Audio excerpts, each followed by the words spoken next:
안녕하십니까. 체육학부 체육관전공 16학번 김성영입니다. 최근 우리나라에서 가장 인기 있는 미디어 매체는 TV 프로그램, 영화도 아닌 유튜브와 인터넷 방송이라고 할 수 있습니다.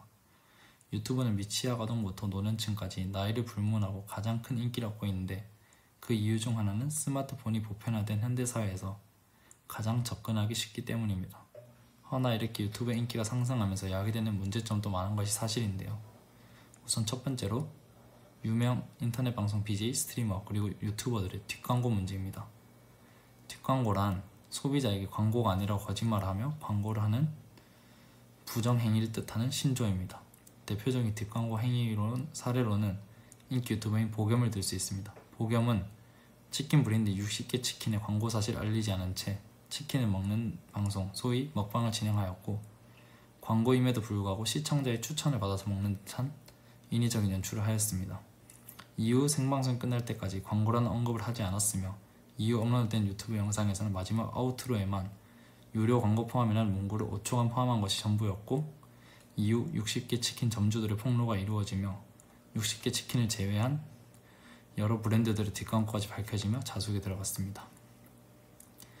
유튜버들의 사회적 영향력이 갈수록 커지고 협찬품 노출에 관한 대가가 해당 수천만 원에 이를 정도로 광고 시장이 커짐에 따라 유튜버들 중 상당수가 신뢰 형성 과정에 대해 충분히 생각하지 않고, 심지어 협찬을 받았음에도 불구하고 내 돈 주고 내가 샀다는 의미를 담고 있는 신조어인 내돈내산을 적극적으로 내세워 허위 사실을 말하는 등의 기만행위에 이르게 된 것입니다. 이렇게 내돈내산의 형태의 뒷광고를 한 인물로 유명 스타일리스트인 한희연 씨와 가수 다비치의 강민경 씨도 포함되어 있는 것을 보아 BJ, 스트리머에 국한되지 않고 연예인까지 뒷광고를 하며 좋지 않은 영향력을 끼치고 있는 것을 볼 수 있습니다. 2020년 9월 1일부터 개정되는 추천 보증인 등에 관한 표시 광고 심사 지침에 따라 유튜브, SNS인 인스타그램 등을 이용한 광고는 광고 혹은 협찬이 존재한다는 사실을 보는 이가 알 수 있도록 명확하게 표시해야 한다는 법이 개정될 정도로 뒷광고에 대한 영향력, 파급력, 그리고 문제점은 사회에서 큰 문제가 되었다고 생각합니다.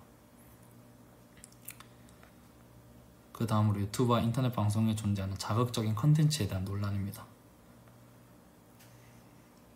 아임뚜렛이라는 유튜버는 처음에 특장애, 즉 뚜렛증을 꼭 앓고 있는 본인의 모습을 보여주며 일상생활을 열심히 살아가는 모습에 같은 증상을 앓고 있는 환자 및 여러 사람들에게 동정과 응원을 받았지만 2020년 1월 5일 장애를 연기하고 있던 의혹이 제기되었습니다.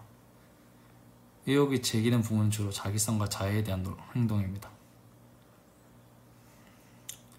이후 논란이 너무 가세지자 2020년 1월 6일 논란이 커진 지 하루 만에 모든 영상을 비공개 처리했고 조작임을 시인하는 등 영상 업로드하였습니다. 이처럼 본인의 이윤 창출만을 위해 장애인을 연기하는 등의 윤리에 어긋나는 행동들로 정말 장애를 앓고 있는 사람들에게 상처를 주며 사람들에게 질타를 받는 행동을 하는 유튜버들이 많아지는 것도 문제점이라고 생각합니다. 이상으로 유튜브와 인터넷 방송에 대한 비평을 마치겠습니다. 감사합니다.